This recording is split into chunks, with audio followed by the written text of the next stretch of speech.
Hello, today I wanted to do a little bit of a different video than I normally do. I felt like doing a little bit more research, and I felt like this isn't a topic I've seen tackled particularly well. Perhaps I'm incorrect, and you can, of course, let me know if that's what you believe is to be the case. However, I'm just gonna try to keep it simple.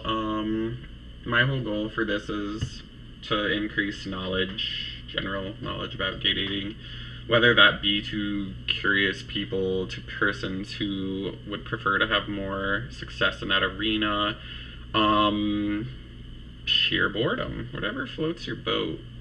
Anyhow, for a bit of context about me, my name is Dan. You can just call me Bunny. I'm a 35-year-old male, born as a male. I was born in 1985. Only reason I kind of throw that in there is for a little bit of historical context. I think when I grew up, things were not quite as nice as they are now. But that's not to belie the fact that much more can still be done. So, anyhow, we're not talking about that. We're talking about something else. Anyhow, just to give you a touch of background about me, when I grew up, it was in a small cornfield town. Being gay wasn't really talked about openly or even positively. I can remember my parents speaking negatively about homosexuality in general. I had an aunt whose brother passed away from HIV before I was even born, so I think there was a negative stigma already in there. I think my mom was like semi-religious, and I think that was part of their issues with my coming out as a homosexual. I think they did a bad job. They boiled the topic down to not wanting that kind of life for me because, they don't want me to have to deal with the challenges that come along with being gay. Anyhow, I'm just gonna keep moving right along. So I think probably the most important thing to delve into is, what do you want? I can't tell you that. I don't know who you are. I don't know what you like. That could be sexually, that could be asexual. You could be a lesbian, transgender, you could be curious, etc. I think probably the first thing to explore is to ask yourself, is it casual? What am I seeking here? Perhaps I don't know what I want in the first place. Maybe I'm just experimenting, with my first relationship or the first sexual experiences or emotional experiences I've had. Reflecting onto you, of course. Perhaps, like my current boyfriend, you were raised in the Mormon church and didn't have sex until after college due to fear of alienation from friends, family, community in general, with a church that has a little bit more fundamental beliefs. What I would say is casual dating is a great place to start, and it's probably where we all start. I feel fairly certain that everyone is inexperienced at some point in their life, even if we become an expert later and forget that fact. I would just advise you to not only ask you what you want, but I would say that to destroy deal breakers, which will happen later in the chat here, that one must really consider the different kinds of peoples and persons, religions, cultures, heritages, beliefs, and other factors about the background of a potential dating arrangement. Some of these things can be shallow, of course. I'm going to try to steer away from that sort of stuff and let you make up your own mind on that. A weird thing is probably to ask yourself, how do you know even if you like someone? I would consider this to be a complex combination of your personality, wants, or desires, meeting what does that person look like? Are they attractive to you physically or sexually? Do they have a similar philosophy to dating? Do they prefer an open relationship or a closed one? Might they be a pure top or a bottom? That could be a deal breaker later, and we'll get into that more at that time. Anyhow, another big factor to consider is the existing connections this person has prior to you entering their life. How close are they with their friends and family? Do they still hang out with an ex-boyfriend they still kind of pine for? Just all various things to, I think, kind of have in the forefront of your mind. I feel like everybody has a different philosophy on dating. I think in the beginning, most of us are just anxious. We just kind of, especially when we're young, I think go through this hypercritical state where we feel as though we are children being led by these omnipotent adults who are flawed, and sometimes, we don't understand their reasoning for doing certain things. Yet, however, we deal with those things as they come. Anyhow, I feel like anxiety and dating kind of go hand in hand. Like, if I like somebody who doesn't like me back, where I've put in effort, that's going to be frustrating, confusing, depressing. It could be a lot of different things. I would advise you to realize, like, you're going to be raw at first. I don't care if you're straight or gay. I think this is good practical advice for anybody. You're going to lose track of feelings sometimes. You might think you like somebody and then a month later you're not so sure. It happens. We might think we know somebody fairly well, or we might like the idea of someone, and we might move on from that if we find out things we don't like about people. So, it's not something to be, I think, depressed over. I think it's something to analyze. It's more tools for your tool chest. The more you know about yourself and what you want with regard to the situation of dating, obviously, I think the better you're going to do. I really think it's important to go with the feelings, get to know the other person, be truthful, tell them how you feel. I mean, that's probably the worst part right there, because there is, of course, the no. Or what if they do like you and you end up not liking them later? I mean, it happens. I feel like before you even think about dating, you probably want to write down, what are the red flags? Like, what have I seen in other relationships that didn't work for me? And what do I not want to be ensnared in? What are my deal breakers? Like, a deal breaker for me is, I don't think I can date you at all. Like, I have, in the past, broken my own rules. I don't normally find it to be productive. Definitely big steps back when you try to go down those roads, in my opinion. Some people have those one-off situations where it, like, worked out great and they got married and they had their troubles and worked it all out, but realistically, I feel like there's a lot of challenges that face gay people that straight people don't have to deal with as much, or at least not be as equipped to deal with the certain things that can happen, of course. But anyhow, I think probably one of the better steps to consider is, do I want to casually date, or do I want to try to find a long-term relationship, or am I prone to marriage? I don't know. Those are questions you can answer yourself. Anyhow, what's your type? That's kind of a cool one.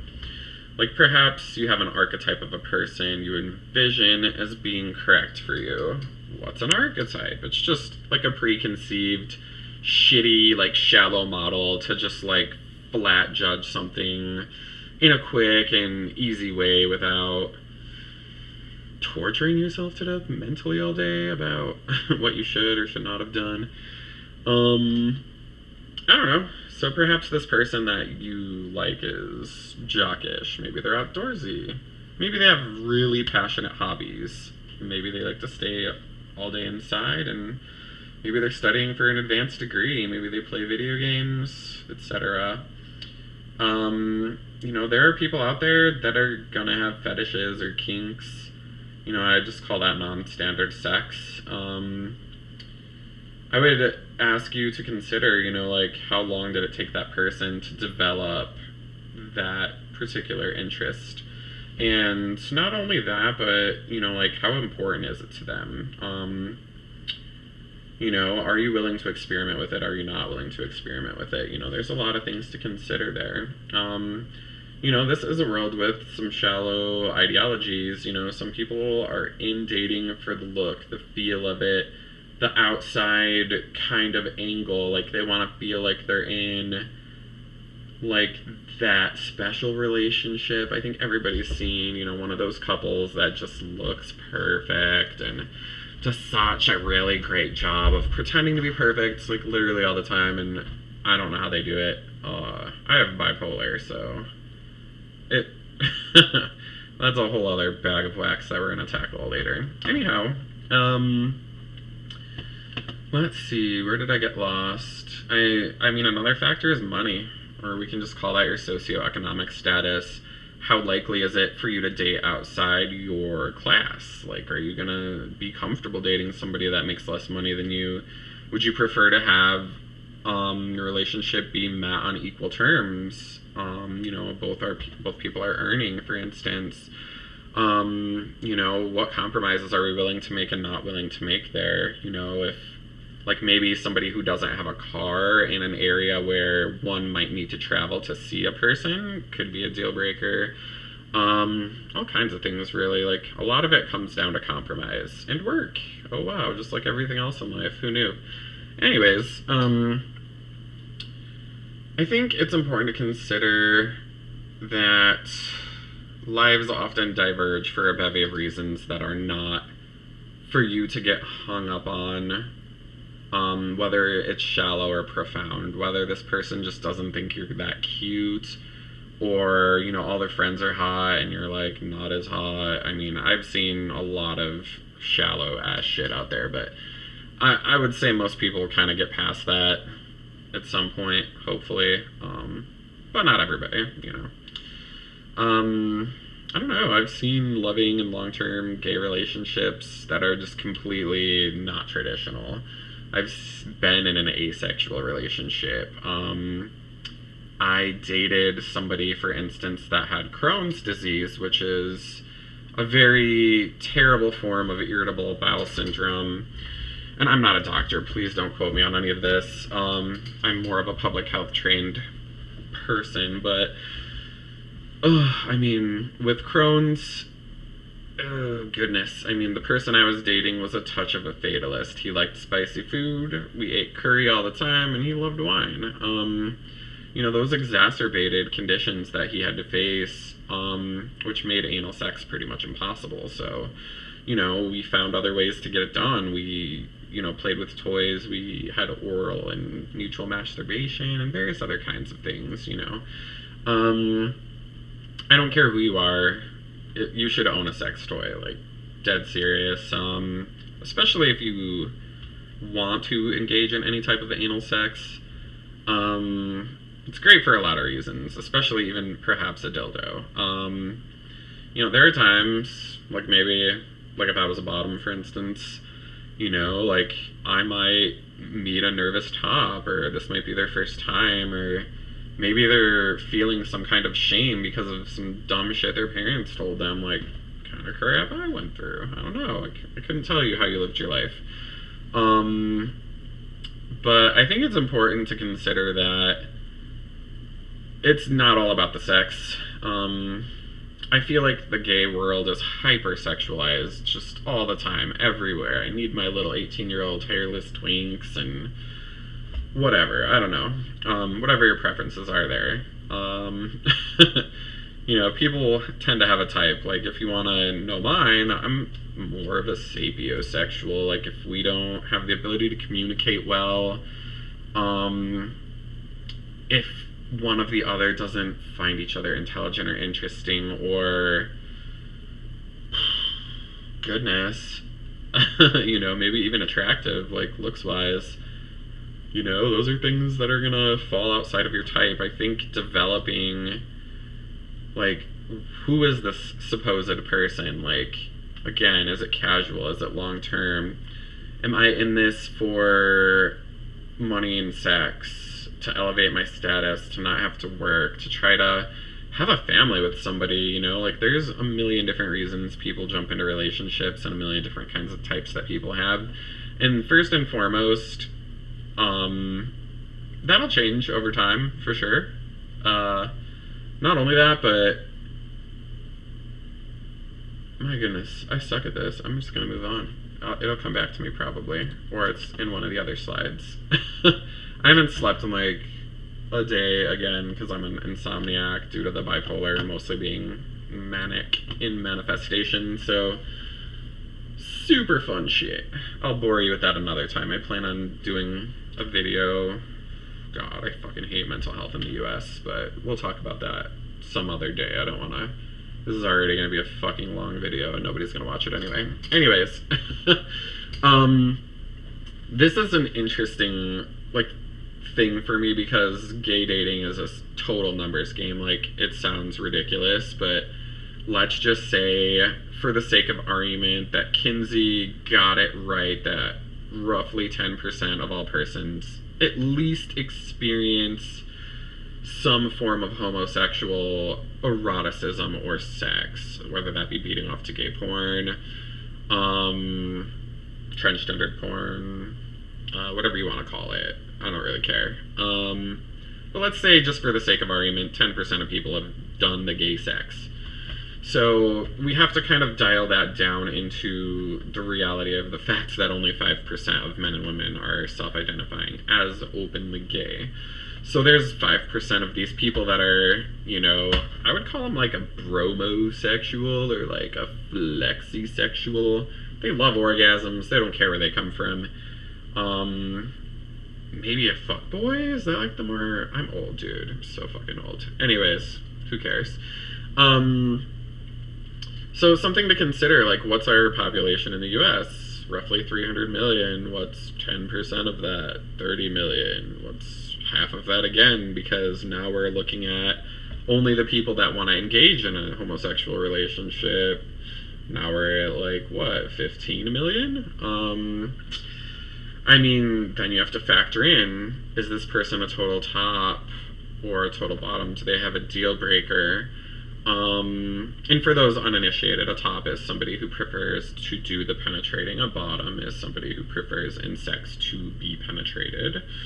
And there are people who like both. They're called versatile. So, you know, weird stuff. There's like a lot of lingo with gay dating, and I think it's confusing and annoying. It needs its own masterclass. It's ridiculous, but it's a small pool to wade in. You know, realistically, when I boil down having this number multiple times due to multiple circumstances, realistically, there's probably 4.5 million gay people in the US that are open to dating another gay person.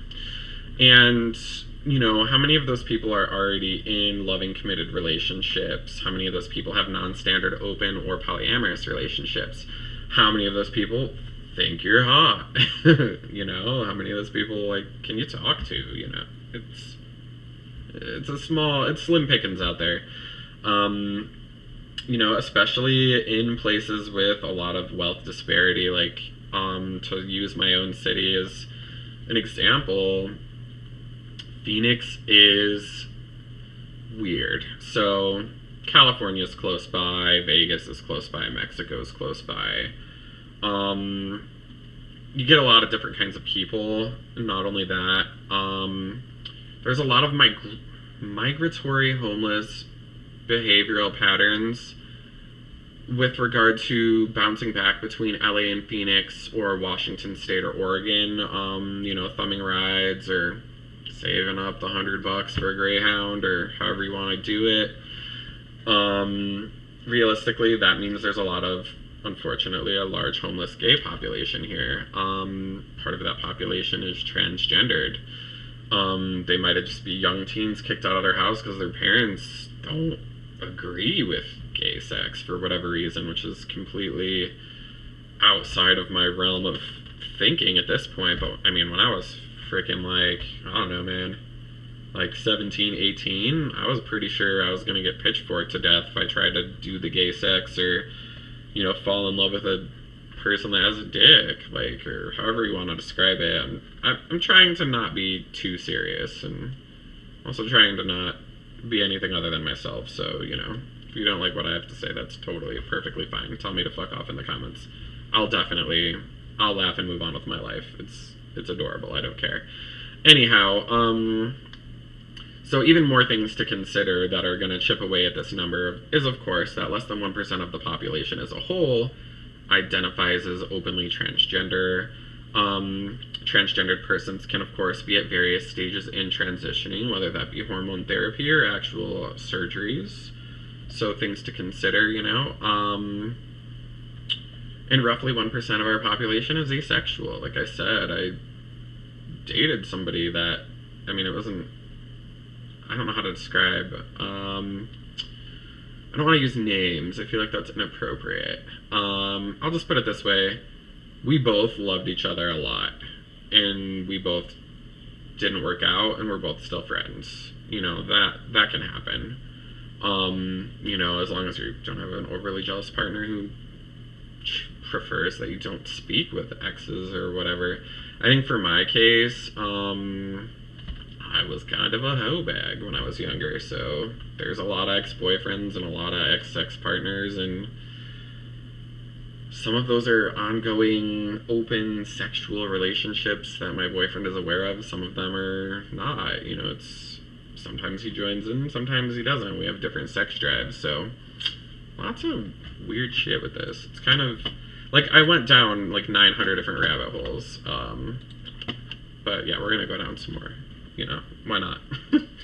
Anyhow, yeah, I probably already talked about some of this stuff. The total tops and total bottoms, you know, like let's say 33% encompass total top, total bottom, inverse for a nice, almost even 100%. You know, we've lost some people along the way with those numbers, is all I'm really trying to get at. I don't like to call sexual preferences, and I may accidentally say that because I'm dumb and old. I don't like that term. I still say it. I still say stupid shit all the time because you can learn some stuff, but you can't teach this old bunny new tricks sometimes. So, but I have new tricks. Visit my bedroom occasionally. I don't know. Whatever. We're gonna move on. But yeah, not only that, the small dating pool is cut by your deal breakers. It's influenced by where you live. It's influenced by who you know and where you work. Other things to consider, numbers wise, are money. If I'm somebody who wants to transition, what does that look like for me? What is my insurance going to cover? Who's my support system? Who's even my doctor? Like, are they good at their freaking job? Like, I recommend, I don't care if you're the healthiest mother trucker in the world and I've never had sex without a condom, I still want you to have a good doctor as a gay person. Somebody who's queer positive. Somebody who knows that our issues are different from heteronormative issues. So, I mean, pretty much everybody, every single one of you watching this video that's your grandma kissed you as a baby, you're gonna get a STD or STI at some point.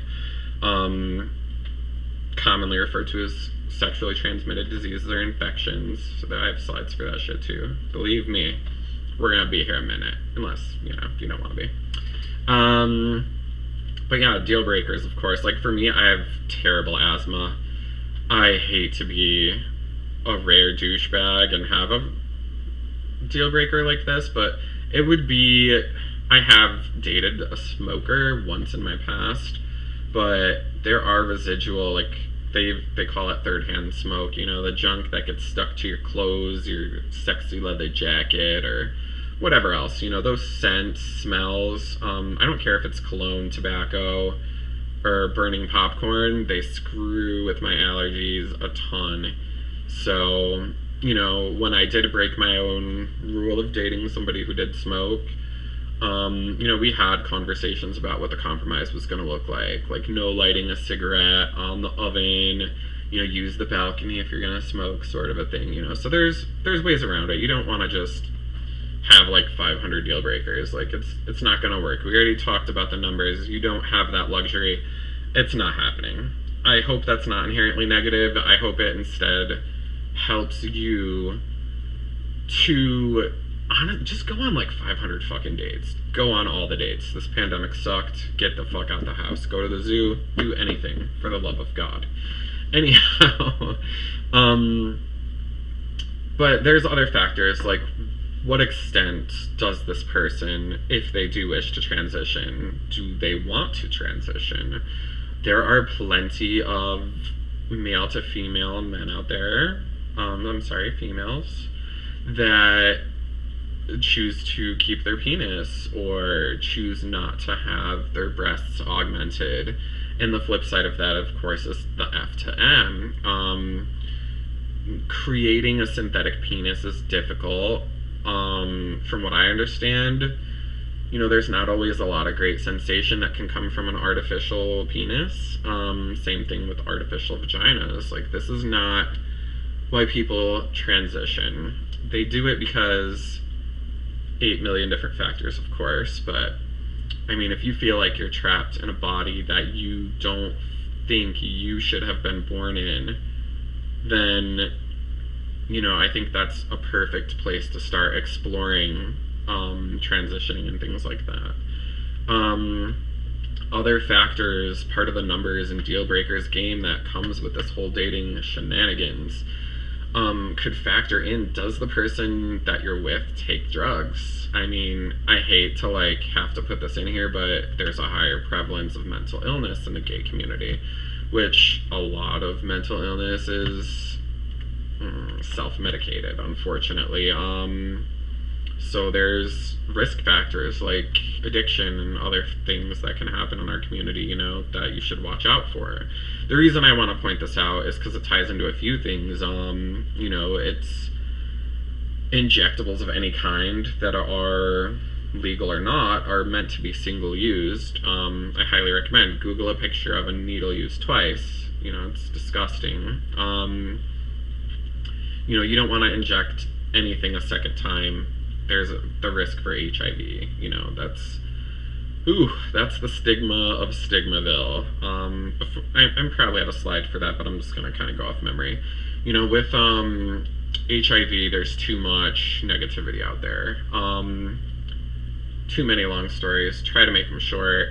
I had not a boyfriend, but a romantic interest. It was more of a casual sex situation / mutual feelings are there, which was cool. We weren't quite ready to move into a dating type scenario due to a multitude of factors, but we're both working, we're moving towards the same place for a period of time, and then things kind of got disconnected. Part of the reason for that was because the person I was sleeping with at the time, and this is another thing that you might want to prepare yourself for, had to undergo that insanely difficult task of being the good guy and actually informing me that I might have been, exposed.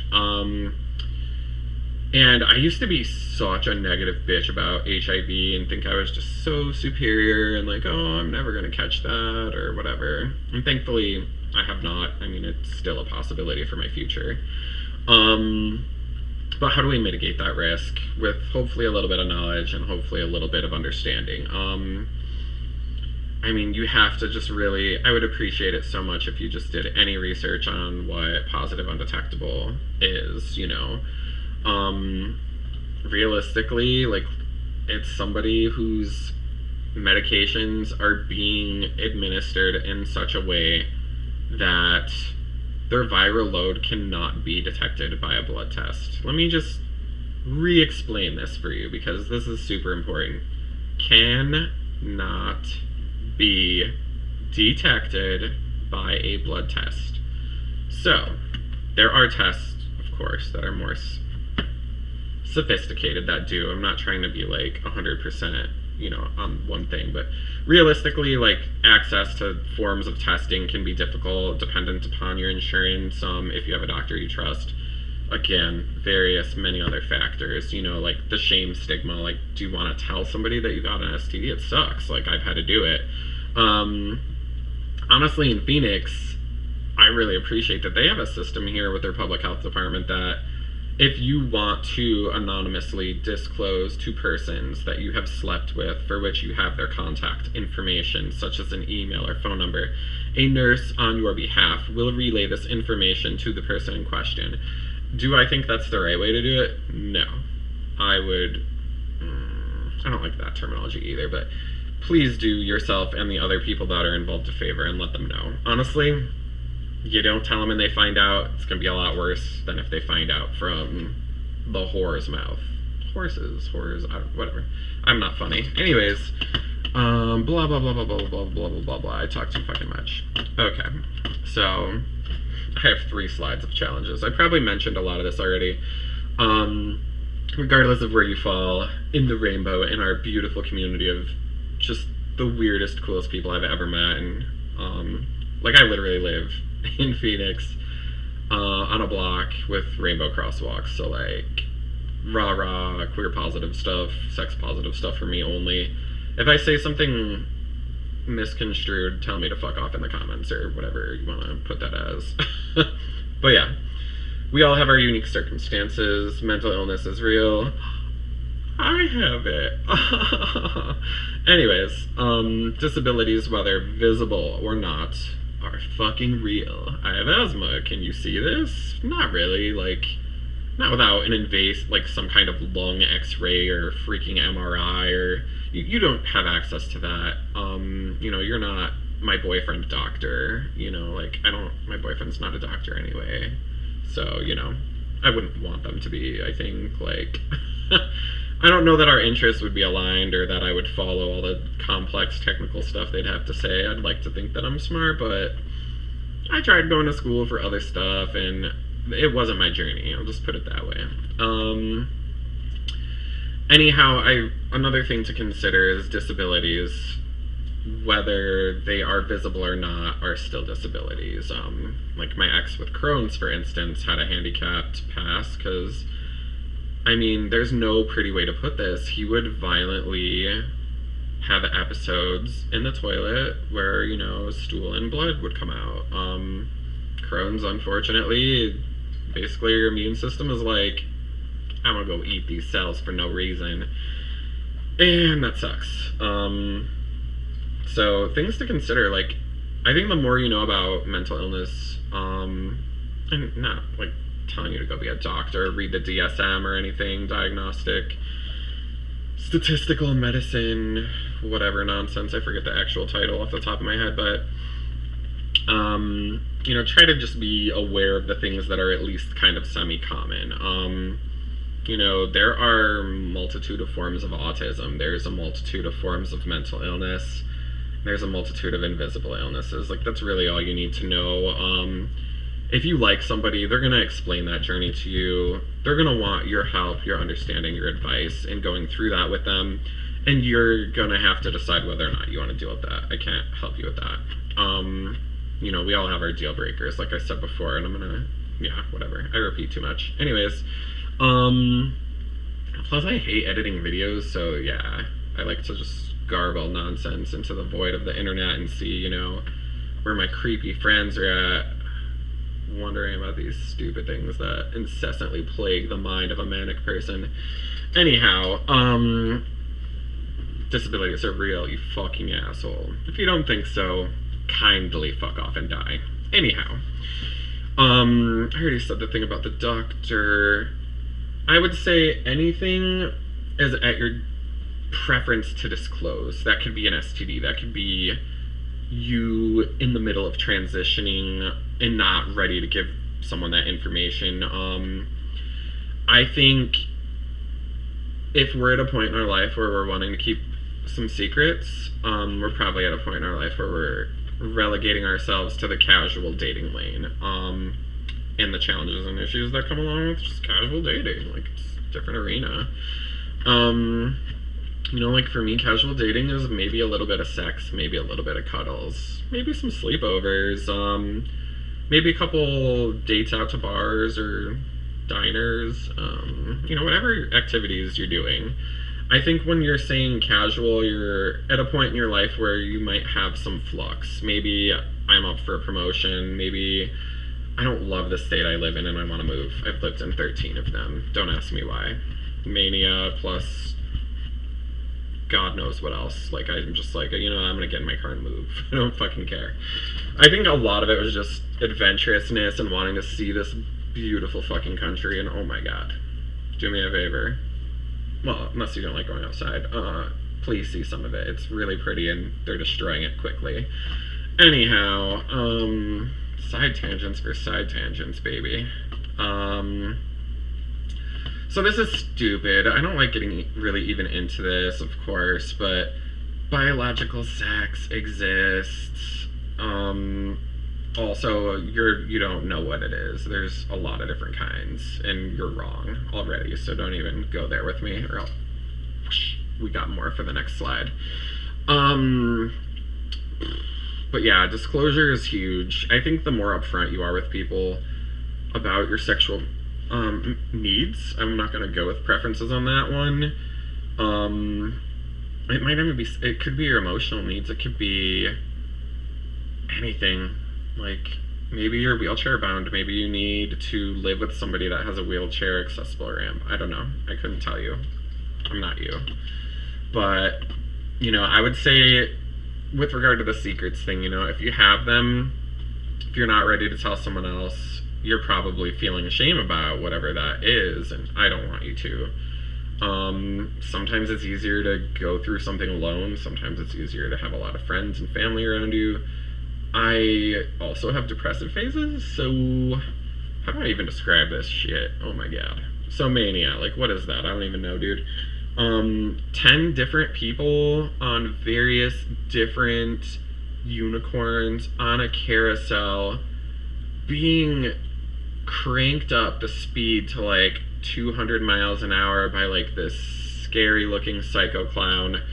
And all these bitches want to get their voices heard, and there's only so many thought tracks that I have in my head. I can listen to maybe 3 of them on my best fucking most coherent days. And like one of them's a little kid. They just want me to fucking get everything I ever wanted that I couldn't have, like that I couldn't get from my parents. Maybe it's something as trivial as a freaking action figure, but there's the kid version of me in there somewhere. I like that kid. He's pretty cool. He mostly just wants me to be happy, so I just kind of try to scratch those itches where I can. Who are some of the other people that live in here? And no, I don't have dissociative identity disorder, otherwise known as multiple personalities. If that's something you thought, I highly suggest that you, out of at least sheer boredom, do some more reading. Oh my god. Just for the love of fuck. Educate yourself. Or don't. Whatever. Tell me to fuck off in the comments. Hilarious. I love it. Anyways. Where else are we gonna go with this? Let's see.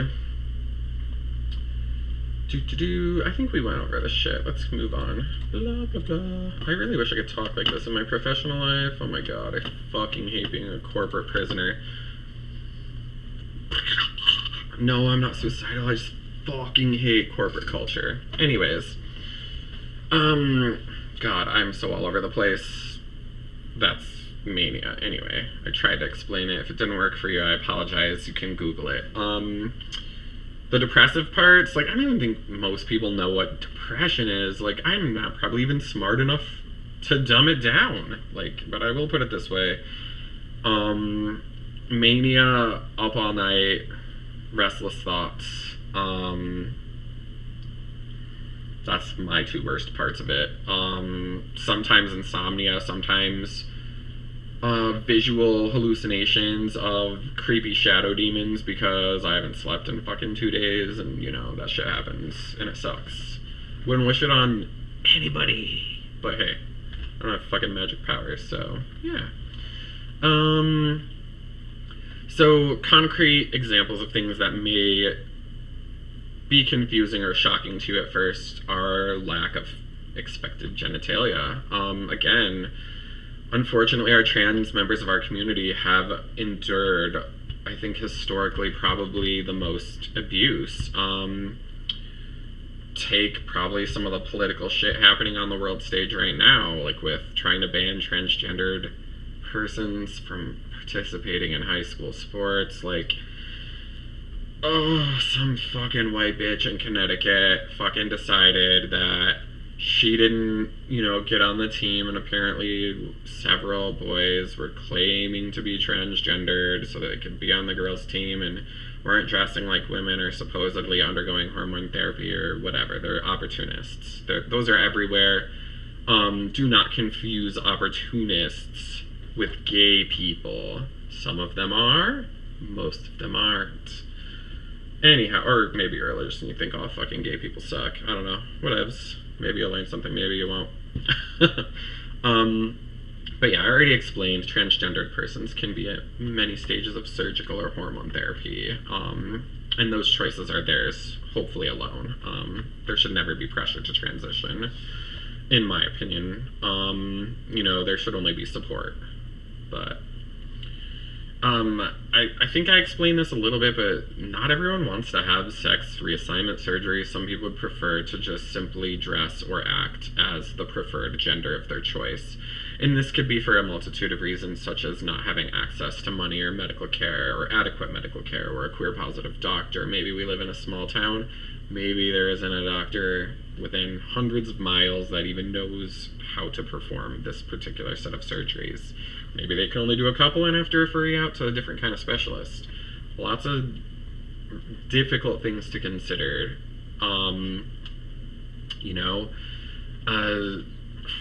Some people choose to remove their breasts. Some people have their entire uterus removed. Some people have their genitalia fashioned into a semi-functioning version of the opposite sex's genitalia. And depending on how much money you have is dependent probably, of course, on how good that has been completed. I'll just say this. In my experience with having dated an FTM,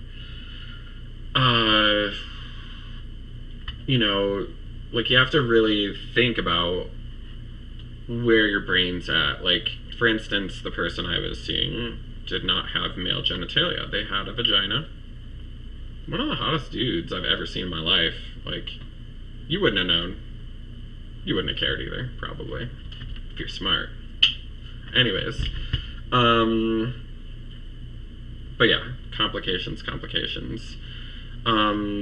People sometimes get a trach shave to minimize the appearance of an Adam's apple, which is more of a male trait, I guess. Some people in this community, I hear this one all the time, and it kind of blows my mind. Like, I dated a drag queen once who was single for, the longest time because people don't want to date drag queens, I guess, because sometimes it takes them 4 hours to get ready, other things. Some people exclusively refuse to date transgendered persons. Some heterosexual men are interested in fetishizing transgendered persons. So really what I'm trying to drill home here is, if you're transgender, just be so very careful. Find someone that you can talk to. If you don't have anyone, freaking PM me. I will talk to you. You can call me an asshole to my actual face. I have 0 YouTube subscribers, so this is purely for my own boredom and inability to sleep. Anyways, and there's a lot of other weird things I've seen, and I think I've even done this to myself, where I've tried to overcompensate for being gay by pretending, or in actuality being more masculine than I actually am. I think I'm pretty much middle of the road. I guess I have male genitalia, that's great. I'm not big into sports. Dudes who like to scream and fight and drink are not for me. To each their own. Anyhow. But yeah, I think a lot of things with dating that people don't think about often enough is, what is the perception of you and this other person when we become a we to the people that are closest to you? Do they dislike this person? Do they think you could do better? You have to kind of defend yourself, because eventually you're going to get in a fight. Eventually you're going to cry. Eventually you'll make up. And then eventually you might never talk to that person again and date someone else. So, I don't want to say guard yourself. I think it's perfectly necessary to experience the bevy of human emotion. I think it's completely necessary to have your heart broken. I think it's like it needs to be done. We can't all be 12-year-old, just popped our first boner, emotional hormone nightmare machines. We have to kind of learn a little bit as we go and kind of make those compromises. Again, think back. This is a numbers game. Like, there's going to be some compromises. I don't care. Like, let's take the numbers game away for a second. Let's say you're just straight and everyone in the whole world is straight. God, that sounds terrible. I'd rather kill myself. But I make too many jokes like that. Don't take me at my word for that bullshit. But yeah, fuck that. External pressure sucks. I would say you gotta kind of give yourself a little quiz. Like, what do the people around you know that you don't like or perceive you to not like, and does that person bring those things out in you? And how do you explain what you are and how you are without altering existing relationships? For me, I think that's just been non-disclosure. Like, if I have a bad day and like me and my boyfriend fight or something, I'm gonna talk about it with a neutral party. I'm not gonna call my mom, who's gonna agree with me on everything. I'm gonna call someone like my friend Ashley, who's just a critical thinking motherfucker. Like, she's gonna rip apart my stupid assumptions, my condescensions, my hyperboles, and just plain, delusions and fantasies, and she's gonna present me with some reality, and I'm the kind of person who needs that occasionally. So yeah, boink. Yeah, there's more challenge. Wow, who'd have thought? Comorbidities, which is basically 2 or more bad things happening to you at once, whether that be physical or mental illnesses, are more prevalent in our community due to trauma. We have higher suicide rates. It's way even more higher in non-white families, persons of color. I feel like culturally, in non-Western countries, religion is more of a tradition, and religion in almost every one of its forms doesn't like the gay people, so that's why I don't believe in any of that bullshit. If you're gay and spirituality does something for you, it means something to you, it has a positive impact on your life, I want you to do as much of that as you possibly can. But for people like me, it feels judgy. It feels like they want me to compromise on who I am so I can fit into their club. I'd rather just not join the club. Thankfully, I wasn't born in it. All my friends were in it, and my family was in it, like with my boyfriend. So different strategies for different folks. I pretty much, anybody who wasn't cool with it, I was like, you can fuck off and die. I don't need you in my life. I went through the shit I had to go through to fucking get to that point. But yeah, these are shitty things that happen every day to gay people just because they're just wanting to be their own legitimate self. I kind of already talked about that. Role adherence or gender mimicry, trying to emulate or be the gender of your, what you feel is more correct for you. I hate to even identify gender in dichotomous, arbitrary bullshit terms anyway. We have a slide for that later. Let's see. The expense and complications of starting a family, like that can even factor into deal breakers. Do you want a kid? Some people don't.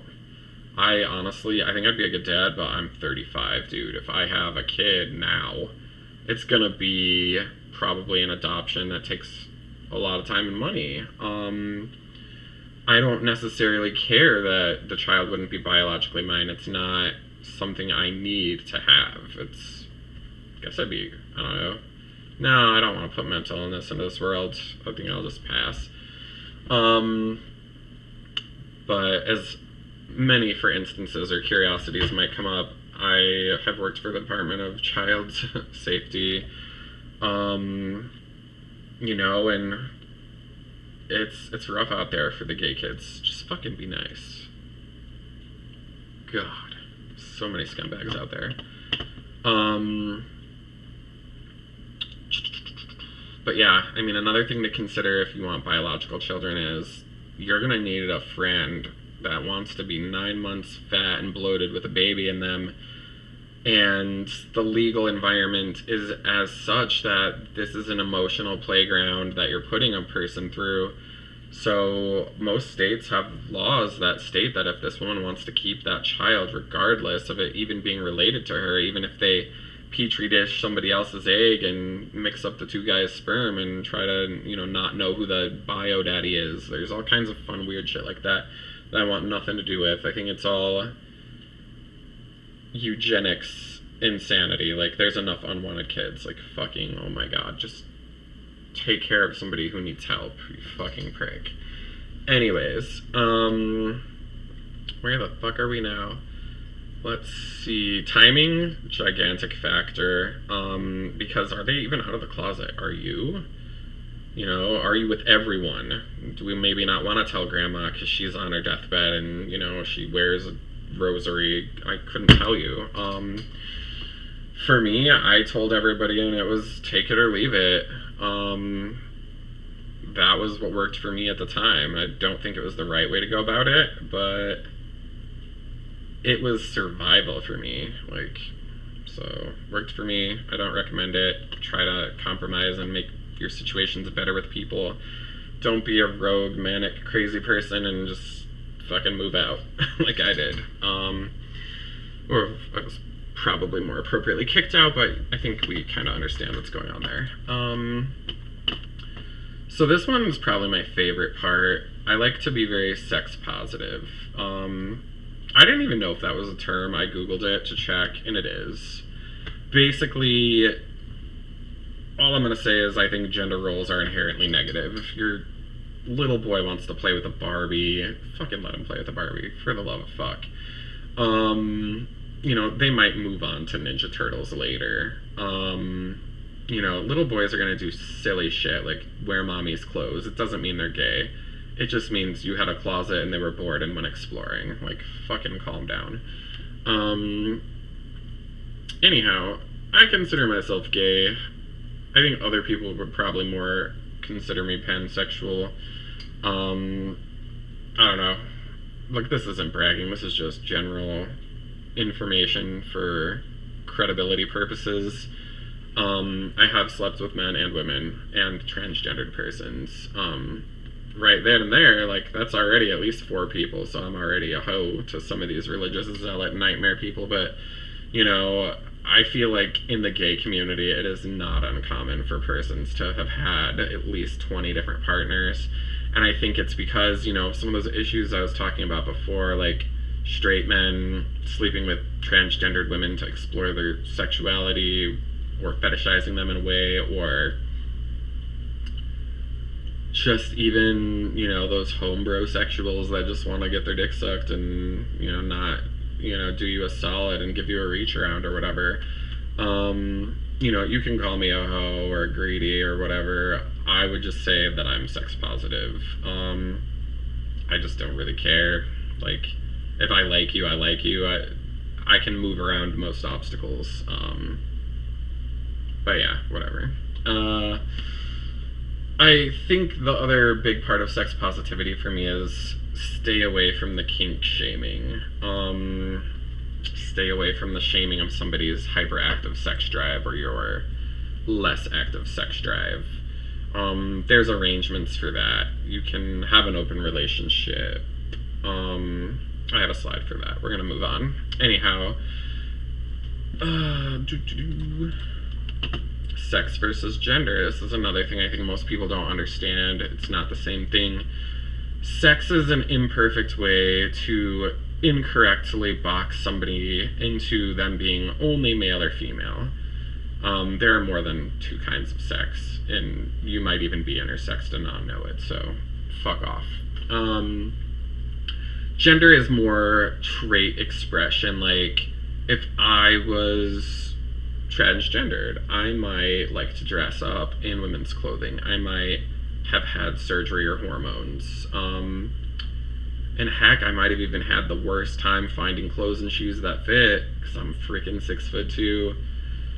That's a difficult thing for transgender persons is passability. Like, height like that on a woman is a little bit more rare, so I feel like it's harder to pass when you have more traditionally male features, I guess. And I feel like trying to pass is important, like, for your own mental health. It's important for your sexuality. It's important for, you know, fitting into the idea of the very difficult decision to come to the conclusion that you were born perhaps in the wrong body.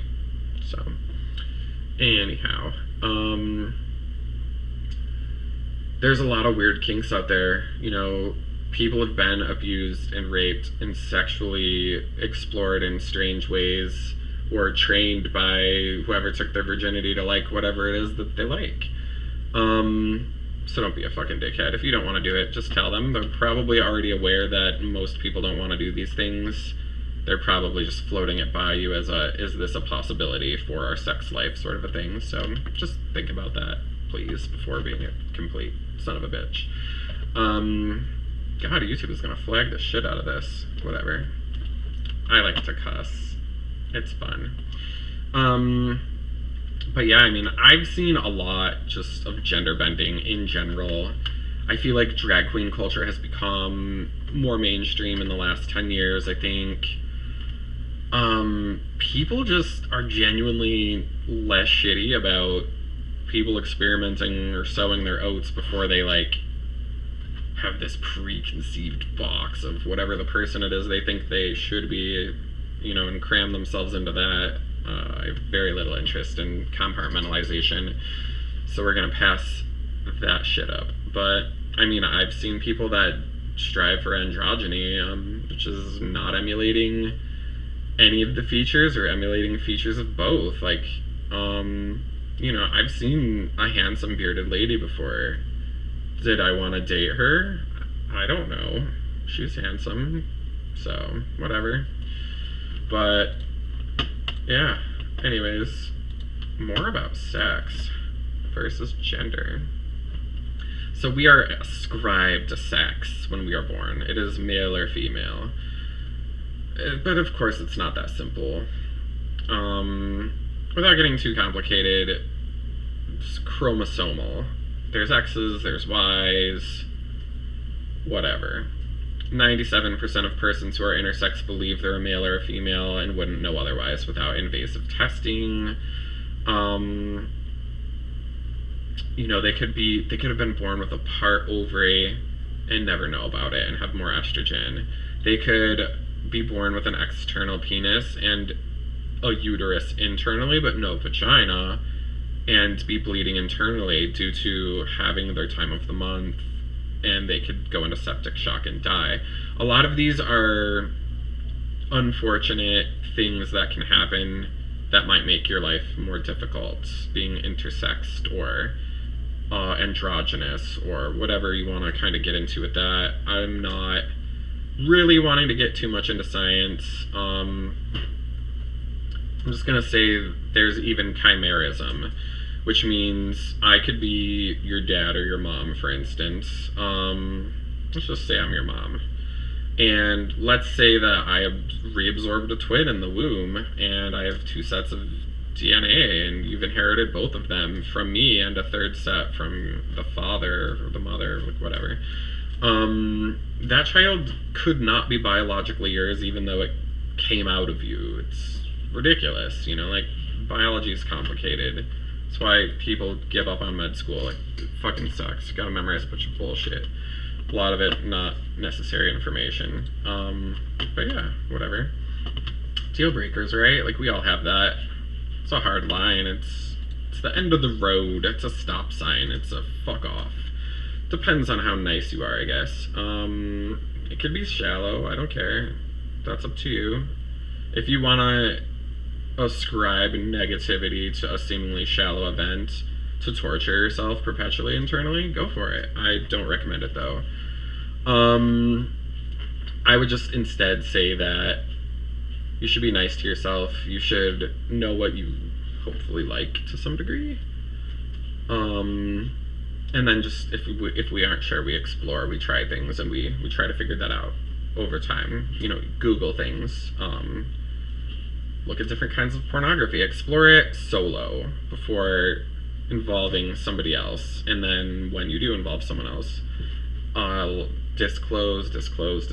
I am comfortable with kissing and cuddling and maybe a hand job or something, you know, depending on my appetite or comfortability with sex, or perhaps digital stimulation with the fingers or oral stimulation with the tongue.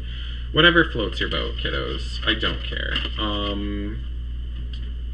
I'm just happy your boat still floats. That's a miracle. Like, ED is a thing, erectile dysfunction. Some people are asexual and would rather have a spiritual relationship. Or it could just be cuddling. So, you know, different strokes for different folks. Again, I already mentioned before, like, I want a kid and you don't. That might not be the right way to go.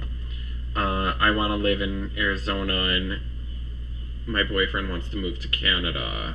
That might be an issue. Like, I don't want to become a Canadian citizen or dual citizenship or deal with the headache and nightmare of conversion and starting over a completely new credit score in a different country. If none of that made sense to you, don't worry about it. Google it later if you're interested in that sort of thing. But yeah, I mean, if somebody, like, doesn't want to be in the same room as you when you watch football, like, maybe that bothers them, or who knows. Maybe you don't have any hobbies that are shared. That's pretty rough. Like, how do you talk to somebody who like, if I'm a bookworm, for instance, and I just read my, oh my god, there's even in the background somewhere, there's all my securities textbooks that I'm in the process of navigating for a new role. You know, like, maybe I'm just caught up, or I'm busy, new job, stressed out, blah, blah, blah. Lots of factors. Yourself deal breaking, you know, you're like, I'm too busy to date. Like, that's a thing. Fucking America, man. You gotta have 3 jobs to have a freaking apartment anymore. It's redonkulous. Anyhow. I think you have to ask yourself, what's your philosophy? Do you even want to date? Are we going casual? Are we going long-term? Are we trying to move a long-term relationship to marriage? These are things I'm quite literally asking you. I can't define these things for you, which is why this shit's complicated, obviously. Some people are good at giving advice that it is reasonable to gay people, but unless you've experienced being gay, I'm sorry, but you don't know what the fuck you're talking about. Like, as much as you want to empathize and be an ally, like, that is wonderful, but you don't know fucking shit about fuck. And that's the nicest way I can put it. Also, suck a fuck. Anyways, Jesus, don't get gay advice from straight people, for the love of God, unless it's your only fucking outlet.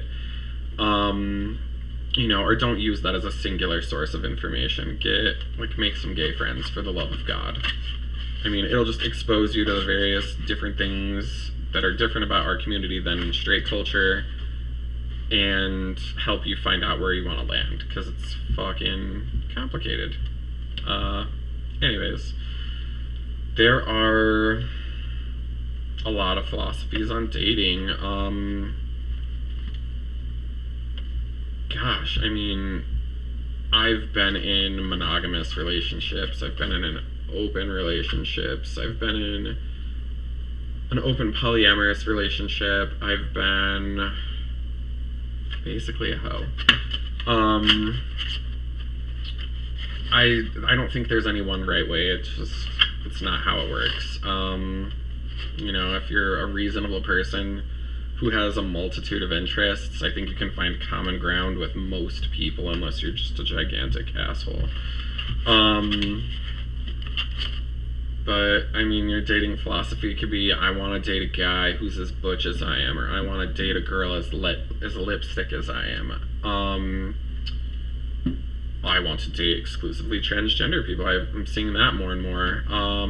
You know, there's a philosophy, and I feel like it ties in with the deal breakers, in a way, because like, let's say, I don't know, maybe I'm Jewish and you're Christian, and we are not agreeing on what religion we raise our child, or if we even want to have one.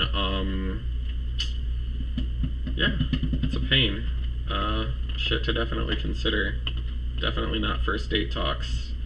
You know, don't get too spicy or aggressive and try to throw out all your deal breakers on the first date and say you must conform to these standards, otherwise the terms and limitations of this date expire at approximately right the fuck now.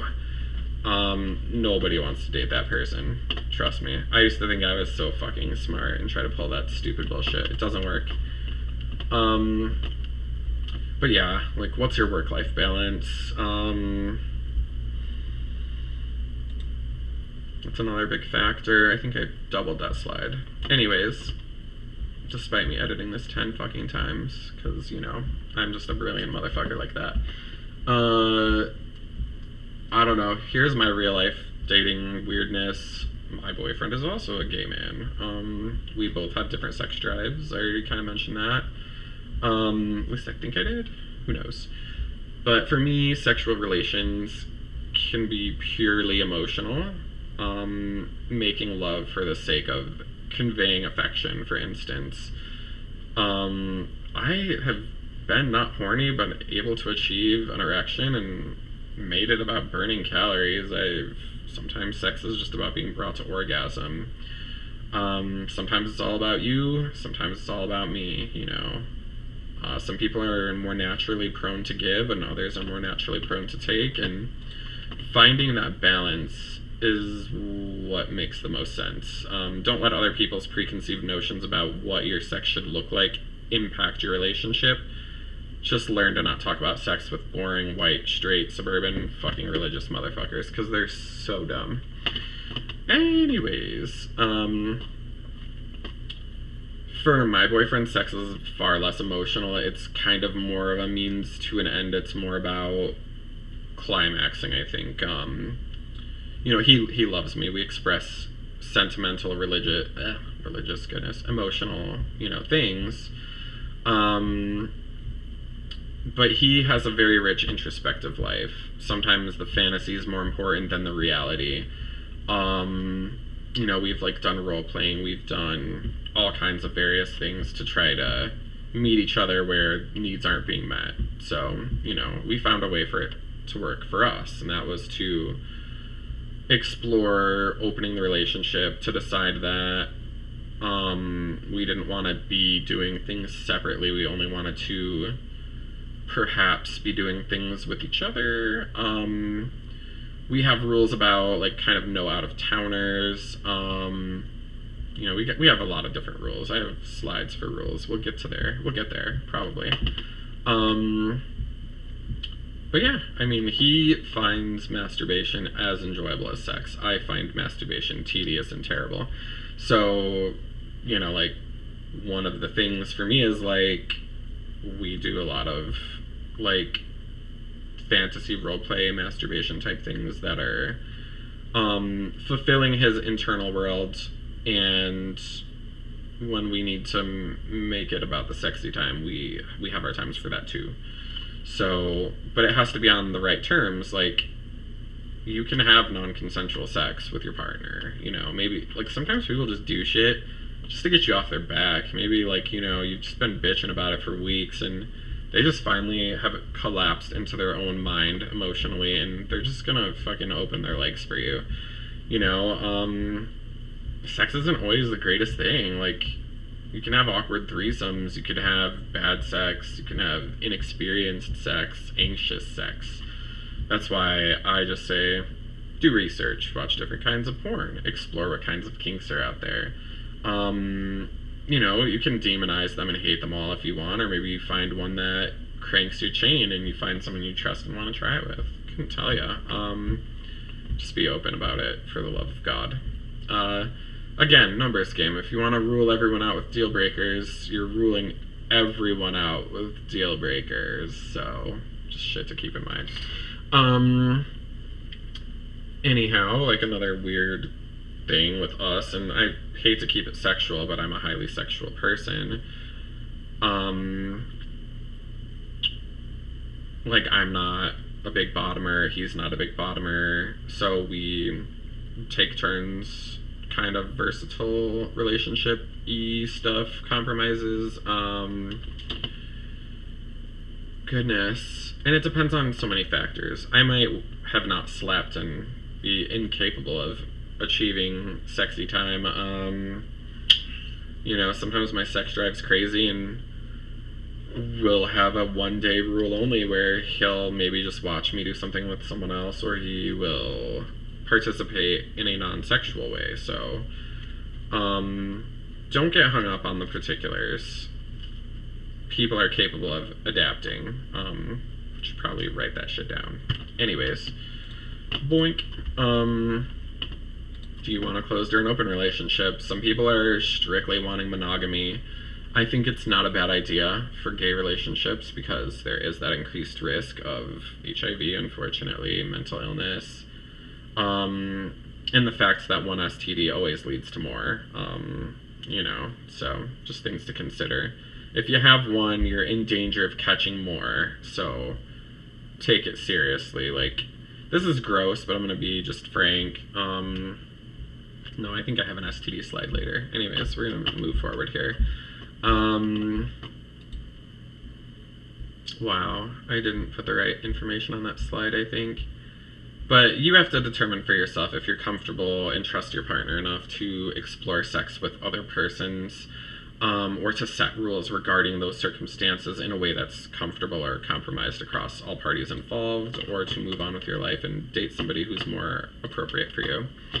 But what are the rules? You can make any rules you want. I've seen 1,000 different ones. They're strange. I mean, in this current relationship I'm in, we've had periods of monogamy, periods of being completely open, periods of being only doing stuff all together. Just, we take it day by day, instance by instance. There's really nothing hard and fast. It's more like, am I comfortable with this? Are you mitigating risk correctly right now? Because I do get manic and sometimes just want to do the thing, even though, rational me would probably not do that thing. So, anyhow,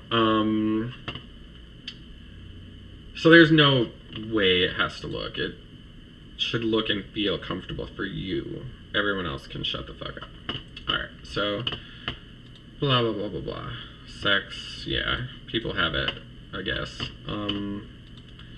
But some of the rules I've seen relationships include could be not knowing the other person's name if you're going to sleep with them, perhaps not telling your partner about the encounter because they prefer to live in a delusional fantasy where it's not happening, or maybe they just love you and don't want to hear about it. I mean, it doesn't matter what the reason for the rule is. The rule should be adhered to if, in fact, we've compromised on it.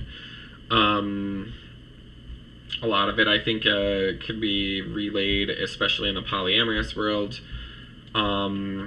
regarding what's called fluid bonding, that I'm choosing to only ejaculate inside my partner. I'm going to wear a condom with everyone else, sort of a thing. Or, maybe a dental dam, maybe, there's other prophylactics out there. So, STD preventing devices, baby preventing devices, IUDs, all that kind of shit. But yeah, like, our relationship went through like 10 different kinds of sets of rules. We just kind of made it up as we went along and just kind of tried to be emotionally honest with each other about what feels good and what feels icky. So, I mean, it sounds dumb, but I think it's important. Expectations, like, another huge thing there. Oh gosh, I just destroyed this, didn't I? I suck at this. Oh well. No, my god, it's worse now. Okay, there we go. Wow, we are definitely not on the right slide. Pardon my silliness. I think it was expectations. Yeah, okay. So, what are expectations? in a verse relationship, it might be that the guy who tops most of the time is the bottom sometimes. It could be things like planning for your future, your estate, or your children. It could be socioeconomic circumstances have caused a lot of millennials to delay marriage and purchasing a home. High rates of divorce have made people skeptical. I think we're learning more and more as the years go on that we're evolving a little bit more with regards to the perceptions of gay persons and transgendered persons, thankfully, but it's not perfect yet, obviously. But I think the key point to take away here is if you're not going to compromise, why is someone else going to compromise with you? Like, it's a silly thing, but I mean, the very definition of the word is two people make concessions for one another in order to try to move things on the ship forward instead of abandoning the boat and letting it drift into the oblivion. So things like that to think about, I guess. And here's my favorite one, honestly. No matter how perfect a relationship looks on the outside, for the love of God, take this seriously. They always have challenges on the inside. Some people are great at just keeping their dirty laundry at home in their laundry bin. They know what's in there. They go through it. They sort it. They clean it. They deal with it as it comes. At the emotional equivalent of what they can handle. Like if we're having a 2-hour screaming match, I would probably argue it would be best to take a break, speak with a neutral party regarding the matter, give yourselves time to calm down before you say some really stupid shit that's going to create an absolute glaring problem, red flag, and or a deal breaker.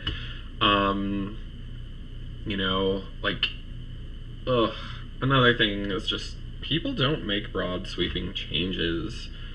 Like, it's stated that roughly every 7 years people, go through a little bit of something, get a little bit better, evolve, maybe devolve.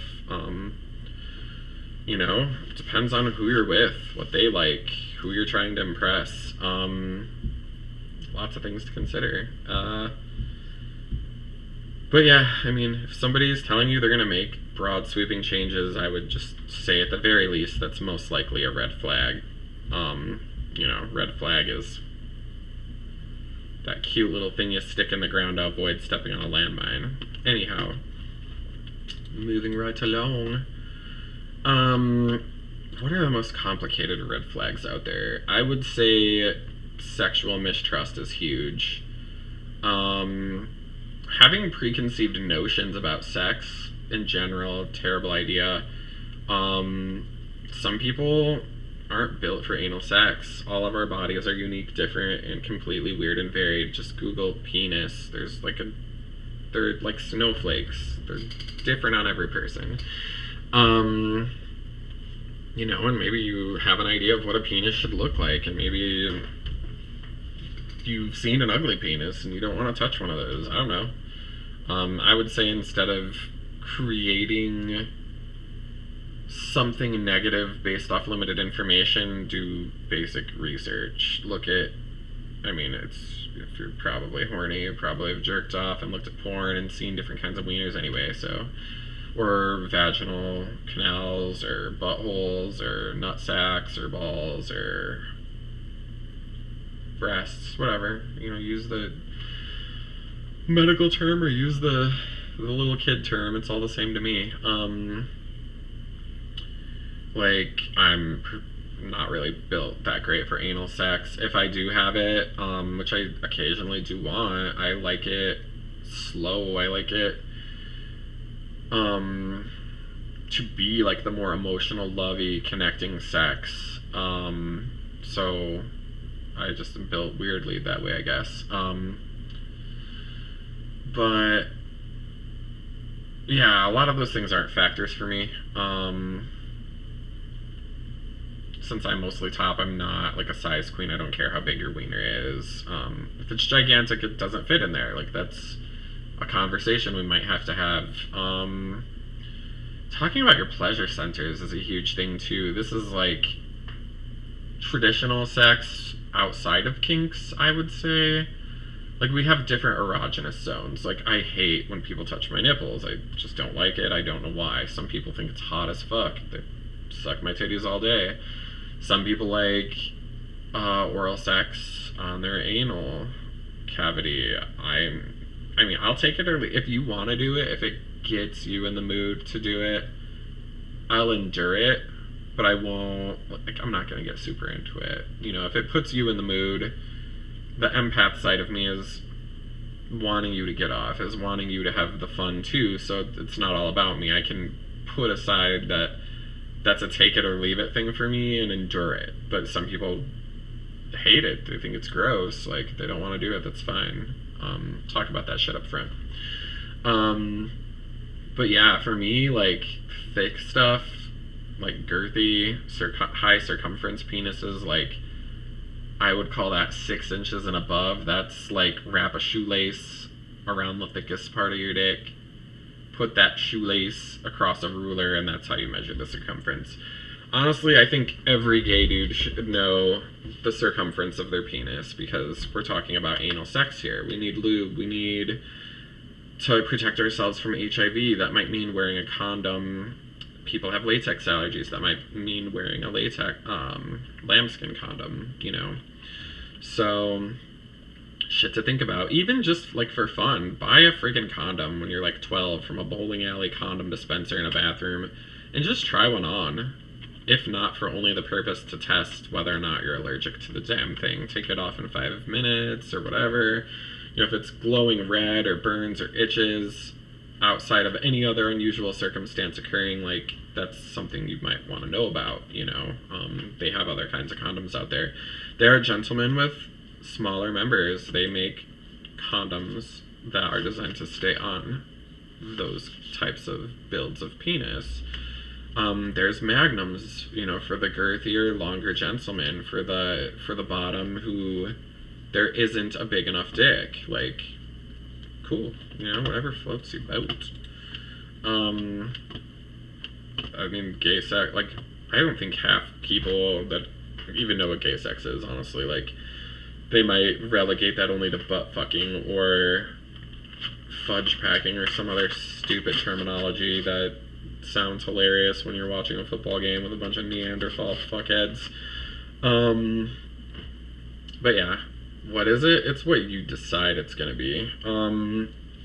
I don't know, I call everything that me and my boyfriend do that leads to an orgasm sex, just out of convenience. Like, oh, no, we didn't technically have sex. He just touched my wiener with his mouth. Like, just fuck off. Just shut the fuck up. I don't want to hear it. Like, if you want to be that specific about it, like, go for it. But for me, it's just like, it's stuff I do with my boyfriend who I love. Like, and it's mostly emotional for me, so I don't know. It's whatever you fucking want it to be. If you're in an asexual relationship and you cuddle, that could be your sex for all I know. You might share a pint of Ben and Jerry's and find it spiritual. It's whatever you want it to be. It could be your kinks, your fetishes. It could be anything you want it to be. But regardless of what it is, you should probably talk about it. Your likes, your dislikes, your turn-ons, your turn-offs. Are we a total top? Are we a total bottom? Do we like receiving the oral sex on our anus or our penis? Do we not? Do we potentially have an STI that the other person should be aware of, such as HIV, chlamydia, gonorrhea, etc.? Does this person not want to date anyone who's not into their kink? Does this person like to have sex in public? Maybe they just aren't thrilled by having it in the bedroom. You know, like, it's different for everyone. So, you know, something to think about. Anyways, how to have gay sex. Again, this is a weird thing. I don't know why my mind went down this rabbit hole, but here we all are, if you're still here. If we're not sexually experienced, what are we willing to try? When do we get to a point where it's no? Do we want to establish a softer sounding word for no? Like bubble gum. I don't know, a safety word. Like, maybe that means, hey, like, everything, you just flipped a nerve in my brain and it's over, dude. Like, we'll try it again tomorrow. Consent can be revoked at any time. You know, somebody might, like, this is the weirdest probably story I think I have, but I slept with a construction worker type dude. It was a hookup. I don't know anything about this guy. Sadly, during the sex that we were having, I don't know what happened, but he became in a lot of pain. That sex was over. I don't know if he hurt his back or a muscle issue. I'm not a doctor, kiddos. What I do know is that sex stopped right there. And probably not only for the reason that he was injured, but also out of my own empathy. Like this might sound weird, but like, I mean, I feel like guys don't talk about this shit, but they should talk about it more as like ED, again, erectile dysfunction is a real thing. They have boner pills out there you can get from a doctor. I'm not trying to make these things sound cutesy or dumb, it's just how I talk. You know, that's something to discuss with your physician and your lover, and probably no one else. I will be totally honest and frank, there have been times where it didn't work for me, you know?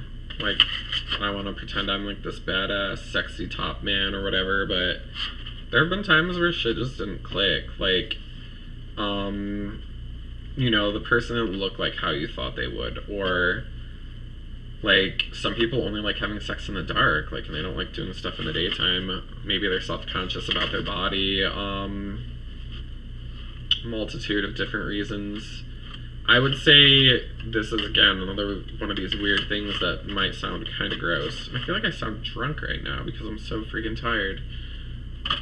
So apologies. But yeah, you're gonna want to monitor your anus. You're gonna want to monitor your stool. Why? Like, if I'm having diarrhea, which all of us have had at some point, I know it's gross, is that the right time to try to have anal sex? Probably not. You know, it might be dirty down there, or you could be raw or inflamed because your mucous membrane has been explosively releasing things that used to be in your stomach.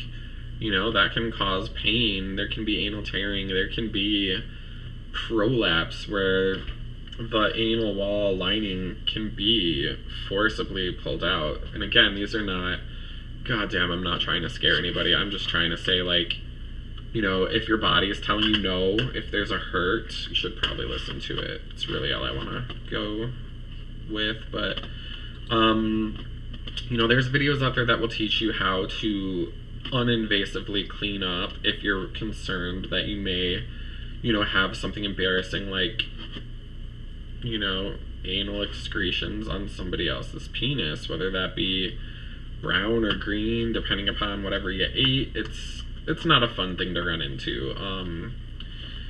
So, there's a couple ways to do it. I mean, you can, I personally, and this is gross, but I just monitor my stool. If everything's, like, hard, and when I wipe, like, you know, I have to wipe once or twice and there's no mess, you know, I'm probably going to get a washcloth and do some spot checking. If I feel that anything is in there at all, I have a different tool. You can get like a squeezy bottle, or you can get like the shower attachments. Either way, they're pretty cheap, like $8-9. You know, be very careful the first time you do it. Go slow. Take your time. Find a how-to video. You know, it might make you laugh or feel silly or gross or whatever, but, you know, if you've already done something once, I'm a firm believer that the next time something occurs, like, you're way less freaked out, like, so, you know, try to, if you're like me and have a fuck ton of anxiety, try to, like, stop that before it happens, you know. Look up psychological tricks on how to prevent anxiety and freakouts and things. Breathe in through your nose, out through your mouth. Rabbit pose yoga, pretty good. Treat yourself. Eat your favorite food. Buy yourself that video game. Just find a way to be happy again. Super important. It's hard these days. Like, we've all been trapped inside for like almost 2 years at this point. Like, it sucks. I love concerts. I haven't seen a concert since February of 2020, and I gotta tell you, that's no good for me. So I'm going a little stir crazy, hence, weird YouTube video ideas and things, but, it's all good. But yeah, somebody who's just nervous might not be able to either achieve an orgasm or an erection. That's not something you should take personally. Honestly, I would even say if you found them to be attractive, interesting, kind, redeeming in any way, give them another shot at that. Or if you're the one who's had that incident, say, like, this isn't normal for me, I was dead tired, or that's, like, for me, like, when I haven't slept in 48 hours, like, there's no blood pumping down there, dude, like, or lady, or whatever you want to be called, like, shit, it's just not gonna happen. What else? Let's see. But yeah, I talked about sex toys earlier. I think everybody who's gay, whether they're top or bottom, woman or man, should probably own at least 3 things. Maybe more. One, a very small, not too hard dildo that isn't much bigger than your fingers, perhaps. Something to use as like a foreplay or to get yourself ready prior to receiving anal sex, sort of a thing. Our bodies are adaptable. The human ass can take a lot of weird stuff in there. Like, people put cucumbers and gerbils and God knows what else in there. Some people like fisting. If that's what they find attractive and sexy and they're consensually doing that with, whoever they're with, fine, like, who cares? But ultimately, at the end of the day, realistically, I would say have a small dildo for just prepping, even if you're a top, even if you just want, like, I think it's important just to know what the other person's feeling, for the love of God. Like, we all have a different P spot, where the angle of the entry or the thickness or the length of a penis will or will not be able to hit based on your unique inside. So, get the little tool, find the spot that feels good, and if anything, just jerk off. It enhances the orgasm, at least for me. Maybe you don't like it, and that's fine. I'm not going to make you do it. And slapped. Like, what am I going to do? Fucking pass out on my couch? Probably. No, I don't like sleeping on the couch. I need my man cuddles. Oh, I need them. Anyways. Yeah, you definitely need to have lube. Probably 2 kinds. Water-based for the toy, silicone-based for actual penetrative sex. Obviously you should have condoms, even if you're not having sex, just to try them on, skin test, allergy, etc. Or just because you don't want to clean up your own jizz, just blow it in that little piece of plastic and say la vie to the trash. Please don't flush those down the toilet. That can fuck up your plumbing. Anyhows, I don't know why I'm still on the slide. I'm deliriously sleepy. Hopefully it's making this entertaining and making me not seem like a complete fucking jackass, but I ain't ever gonna watch it, probably. I'll spot check it to make sure. Whatevs. Let's see. But yeah, I mean, whatever you want to call gay sex. If we don't have a dildo, I would highly recommend clipping your nails, even maybe filing them. We don't want any pokey bits if we're gonna be prepping somebody with Mr. Finger or Mrs. Finger. Again, tears. I don't care if that's the vaginal or the anal wall. It's not a good time. Don't do it. I'm just trying to prevent you from doing stupid shit I've done that nobody told me about, because for some reason sex is taboo in this stupid country, which, oh my god, so annoying. Anyways, but yeah, the other reason I would prefer a dildo is because, well, it's shaped like a dick. I don't know, it's a functional tool to have. Another one could be a masturbator toy. This could be like a fleshlight. This could be a vibrating toy. This could be anything. Like, honestly, the Tenga toys are awesome. I've used probably half of them, but some of them are expensive, you know, so you gotta go with what your budget's leading you into, and there are plenty of good discount things that are out there. Companies have sales, you know. If you don't need it now and it's just a curiosity, wait for holiday weekends. Find it on the cheap. Like, we have a freaking sex swing, we have a fuck machine, the fuck machine has multiple attachments, multiple kinds of penises, it has multiple kinds of, like, it has this blowjob thing on it, and like it has a vagina and a butthole and all kinds of shit.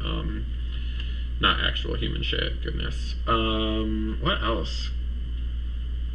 All those things are fun too. I have a bondage kit on my bed.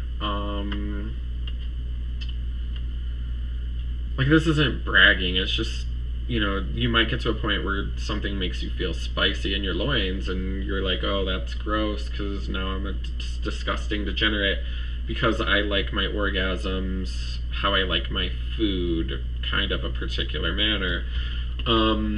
You know, just be honest and open about it. The more you try to be the good guy for the sake of the other person by leaving certain facts in the dark, you're not being the good guy there. You're setting yourself up for failure, because you're training somebody to have sex with you incorrectly. And gotta tell ya, if you like sex, it's not gonna be great for the long term, but one or two little hang-ups here and there, my god. Don't write someone off completely for that, please. Like, they might also be inexperienced. They might have shame. Their dad could have told them they were a faggot last night, for all you know. So let's just be nice, okay? But yeah, another thing that's important is some condoms are destroyed by silicone lube, so you're going to want to read your condom. I think I already explained this, but if your penis size or shape is atypical, you may need a special kind of condom. So, things to consider. Honestly, let's talk about STDs. Yeah, this is gonna be, I don't know how I've been talking this long. Wild. I think it's important to know what they are and to know the symptoms so that you can go to see a doctor if you need to. I think it is completely normal for people to want to have unprotected sex. It feels so much better. I would really encourage you to do that with people that you trust only, though. Because, I mean, sex is like food, for me at least. Sometimes I want spaghetti, sometimes I want not fucking spaghetti. You know, like, sometimes I want to be wined and dined and have somebody play to the things that I don't normally get to do.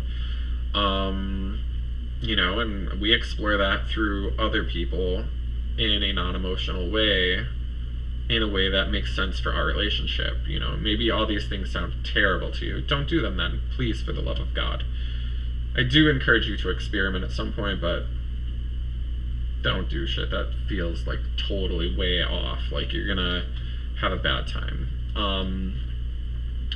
But what I want everybody to know about STDs is most of them are asymptomatic. It means the negative side effect that is typically there, you never experience it. So I believe I used an example earlier, like grandma kisses baby.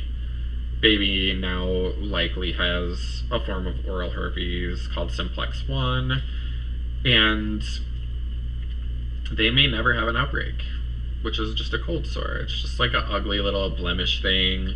It goes away like a week or two. don't kiss anyone if that's on your face. Please, just don't do that. You can cause other people to have an outbreak when you do that. So just, get some frickin'... They have stuff. I forget what it's called. Just Amazon oral herpes. It's like a $15 tube, and it makes it go away a lot faster. So I've had like 2 cold sores my whole life. Anyways, there's obviously genital herpes as well. It's a cold sore on your dick. It could vary in sizes. It could be on your vagina. It could be... I don't think there's anal herpes. I've never checked.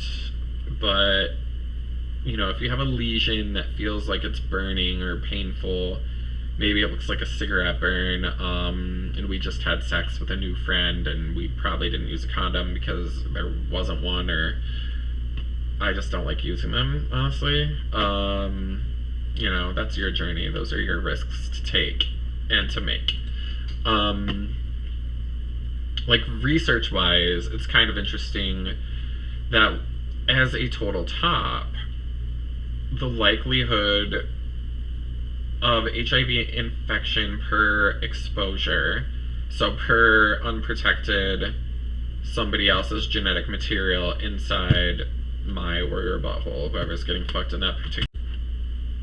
And what I was saying is, whoever is the receiver of the anal sex in that situation, essentially the per exposure for a total top is like something like 0.064% chance of infection, and then it's something like 1.4%, I think, per exposure for the receiver of anal sex. So I would say most guys out there have probably tried both and been versatile out of compromise or just wanting to explore something new. But yeah, I would just say most STIs or STDs, whatever you want to call them, they're bacterial. Could be a antibiotic shot in the bum. It could be oral antibiotics. You could take oral antivirals for herpes. There's treatments available. I have multiple friends who have HIV. I helped one person get resources that they did not know that they qualified for. They were afraid, because of the stigma. Then they were afraid they wouldn't be able to afford the medication. There are a lot of state programs that will cover those costs for you. And merely you just saying you can't afford it most of the time is all the proof that they need. It's a public health expense. Think of it this way. If everybody's on PrEP, can we eradicate HIV in this lifetime? I don't know. I personally don't want to take the risk of taking PrEP because I've heard some negative things about what it can do to your kidneys. So, we all take the risks that make the most sense for us. And yeah, maybe I'm just delusional. Maybe I just think I'm Superman. Maybe I'm still young and have that invincibility complex. Who knows? Stuff to think about. Everybody's gonna slip up and a condom might break or God knows what else. It happens. Just be mature, be an adult, inform the person it occurred. You can hopefully have a second condom. It's happened to me. Anyways. Where are we at here? I think I already covered most of that. I think what I want to explain is for anybody who's the receiver of penetrative anal or vaginal sex, just keep in mind that there's that higher risk of infection for you because that's a direct pathway into your bloodstream. It's not as sexy as injecting it into your veins, but it's good enough to make your situation, make you more prone. So it's just stuff I want you to be aware of, to manage your risk in a way that you think is effective. I already talked about that. But yeah, there's another interesting tidbit is that there is what's called the CCR5 delta mutation.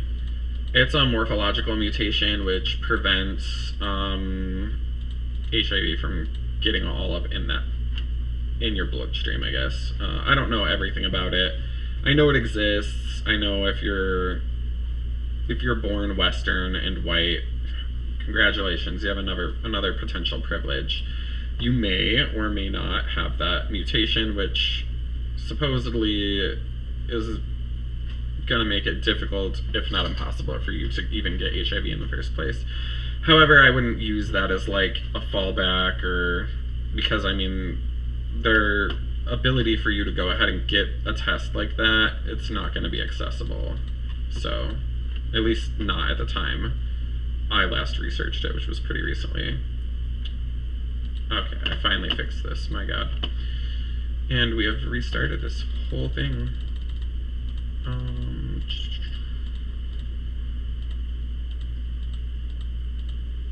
Let's see, we're talking about STIs, STDs, mutations. Anyhow, I want to get into the side effects of STDs. That way you know what they are. Could be a wart.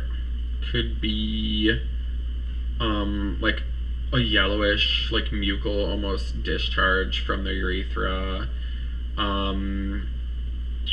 It could even be a sore throat if it's just oral sex. So before I go any further, just know that HPV is a virus that you can get through touch. It's super common. Everybody has HPV. Like, I don't care who you are. You have been exposed. You have it. You just probably don't have symptoms. More important with regard to our female viewers, because that can be a cancer risk for them. I don't believe it's as risky for a male cancer-wise, but ultimately it's still an uncomfortable experience, because the treatment methods for that are going to be, they're going to put acid on your genitalia, or they're going to use a freeze-away type substance. And for really invasive ones, they might have to cut the dang thing out of you. So warts, honestly, probably in my opinion, one of the worst, most difficult things to deal with. Because you can get like really tiny ones, and it can impact your ability to have anal sex. It can cause anal tears and other factors. So, you know, I would just say, if you're gay and you like the butt sex, cool, have it, but also have a good relationship with your doctor too. That way they can, you know, if needed, go in there, which it's, you know, not the most fun experience, but it's better to have a doctor you trust diagnose something that you two can talk about and mitigate on your own terms. Maybe the 2 or 3 people you slept with that week or whatever. That way you can keep it in your zone of comfortability. Or like I said, utilize those public health services. Goodness, I think most gay people at some point have had an STD, and most of the time it was an injection or antibiotics that cured it. If we do have the unfortunateness of getting hepatitis or genital herpes, you may need medications and things. And then there's, of course, the lovely syphilitic insanity that can occur. That can go undetected for 20 and 30 years. So, you know, have a doctor, for the love of God. Please, just... It's a huge deal for me as a public health person, because there's that whole old adage that women live sicker and men die quicker. So, things to consider. You know, don't shave 20 years off your life because you want to be, you know, having all the good sex when you're 20, when you might not even care about it when you're 50 or something. I don't know. My god, I started this damn thing again. We're almost done. Let's see. I'm just sleepy and becoming less coherent by the moment. The other thing, I know I mentioned this, but I'm going to say it again because it's important. If we have one STD and we continue to have sex without treating that, every scientific journal in the world is going to tell you the same thing. Your chances of catching the other stuff go up. So maybe we just have herpes, and maybe we have like a once every 5 years breakout for which we have a cream or an antiviral oral medication. And you know what? We're horny. We know we're having our outbreak. This person is someone I might not ever see again, and I'm just going to do it anyway or something like that. Just don't do that. Please, for the love of God. Consider how frustrated you would be if it happened to you. That's incurment of medical expenses or passing it on to other people. It's no good. You don't want to be there. It's uncomfortable.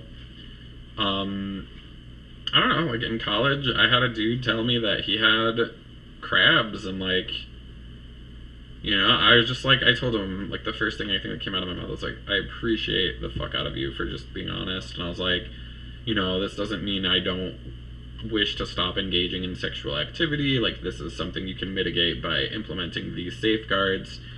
We can move on our merry way from that point. But if it happens twice, I'm probably, fool me once, shame on you. Fool me twice, shame on me, sort of thing. Anyway, but yeah, asexuality is real. Some people don't like sex.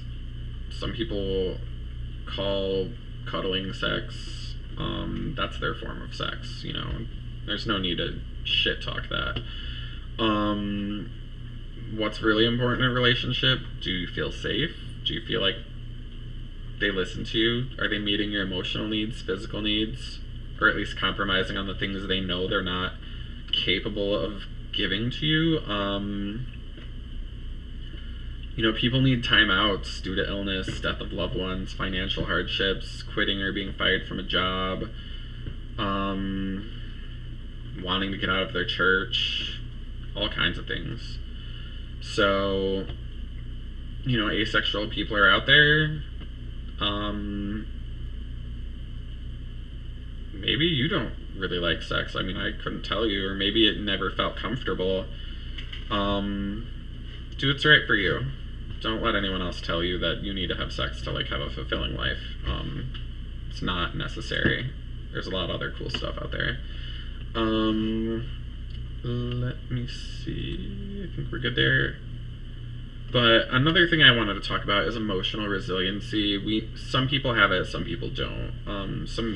I think I'm pretty emotionally resilient when I'm not being manic or depressed. It's going to be hard to make me mad. You're going to have to want to, like, really be an invasive jerk. Like, otherwise I'm probably just going to laugh and, like, it's fine. Like, most everything can be funny.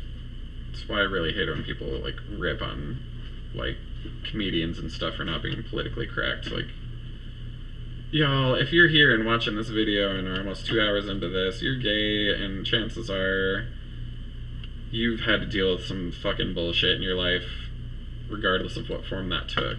So, resilience is your ability to kind of, like, deal with that in a positive manner. So I put my little stolen quote from Evangelion here.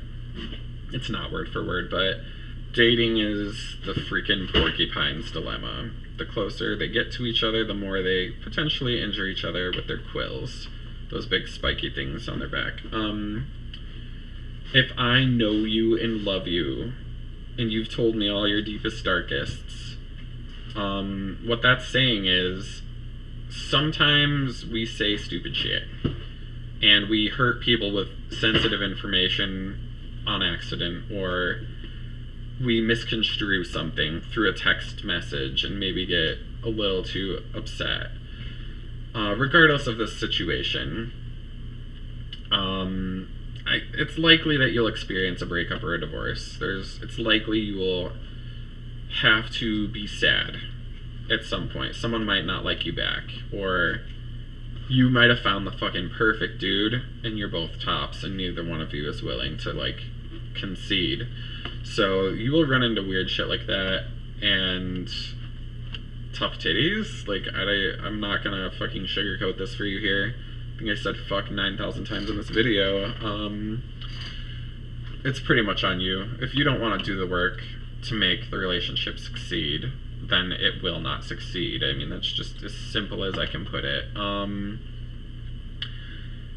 But, I mean, part of my dating philosophy, I know I'm bouncing around a lot, I don't think there's such thing as a soulmate. I don't think there is a perfect extraterrestrial being in Canada somewhere, like some hot ginger Canadian, speaks multiple languages.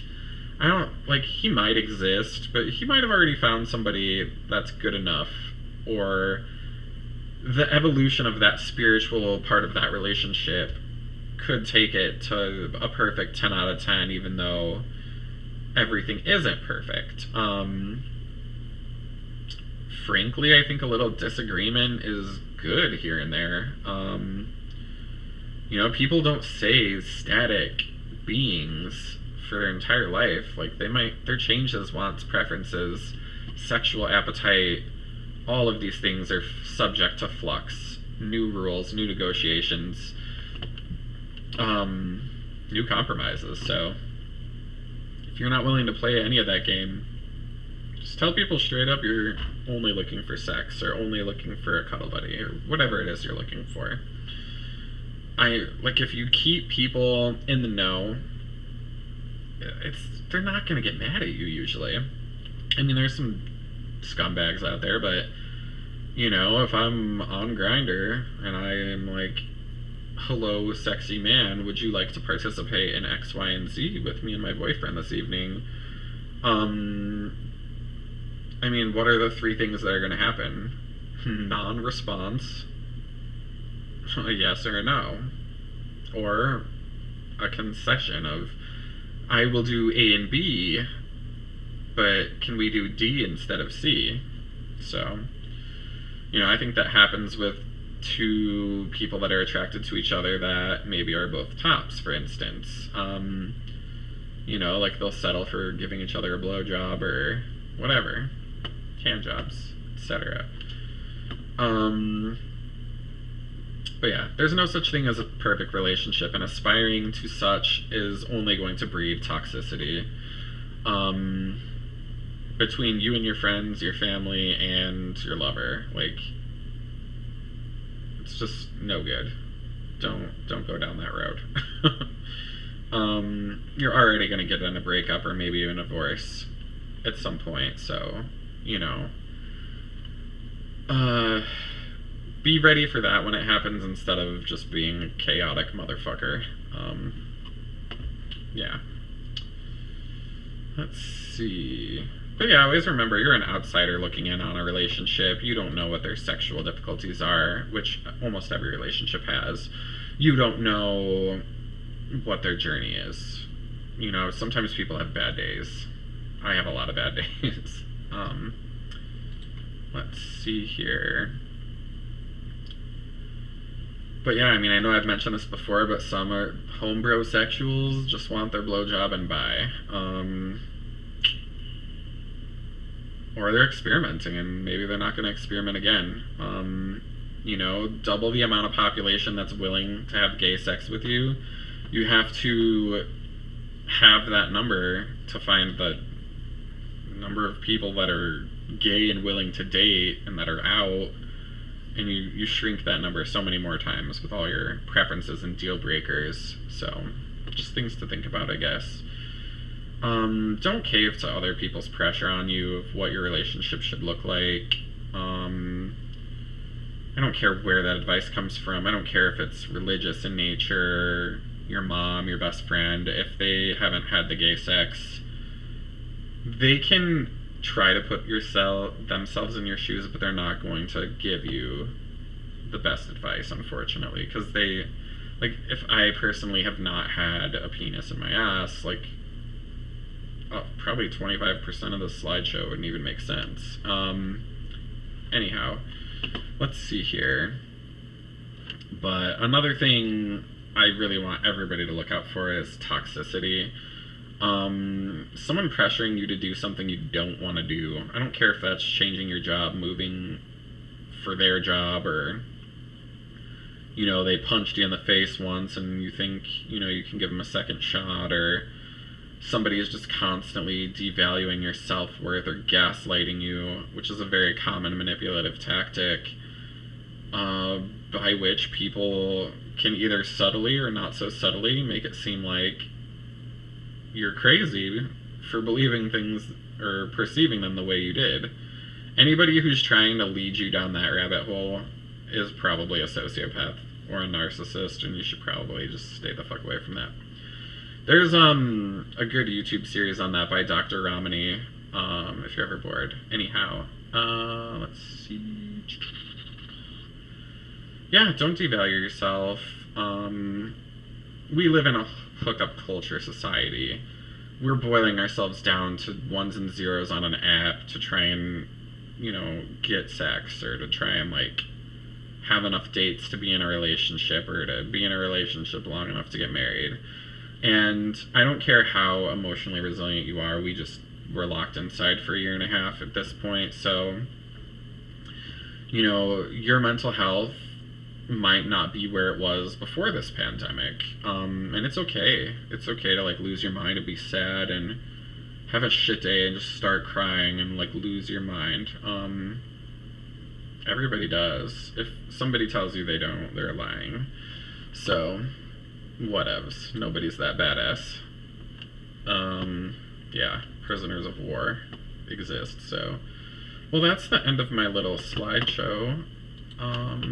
Yeah, if you liked this, let me know. I'm happy to continue making videos of this nature. But mostly, like I said, fun project for me. Hope it helps even one person. That's it. I don't need to be famous or whatever. So yeah, we'll see you next time. I have to go edit this goddamn thing. Later.